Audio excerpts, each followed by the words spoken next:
Kapag may nakita tayong fuse box o enclosure, no, na ganito kalaki, ay mayroon lang tayong lilinawin. May iilan din po kasi na katulad natin na iniisip mas mataas ang supply nito kumpara sa mga panel na maliliit na ating madalas makita. Panel sa ating mga bahay o sa ating mga residential.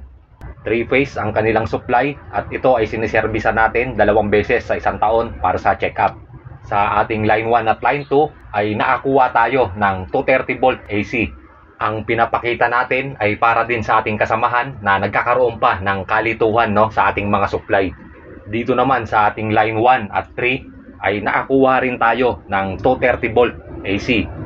Pareho lang din ang supply dito sa ating 2-3. Puntahan naman natin itong saksakan, no, na madalas nating makita o ginagamit sa ating mga bahay. Ito rin nakakuha sa ating enclosure. Ang outlet na ito ay dumaan pa ito sa may breaker. Ginagamit ito in case of emergency at nakakuha tayo ng 230 volt AC. Ngayon, ang tanong, bakit ko nga ba ito ipinapakita? Dahil syempre, kasama sa target natin ang hindi electrician. Kumbaga, yung blanco sa electrical na makakapanood nito.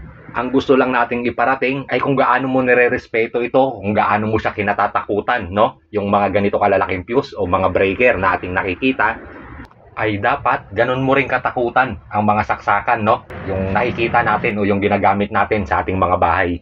Na kapag nagkamali tayo dito, ganun din dito, ay iisa lang ang ating patutunguhan.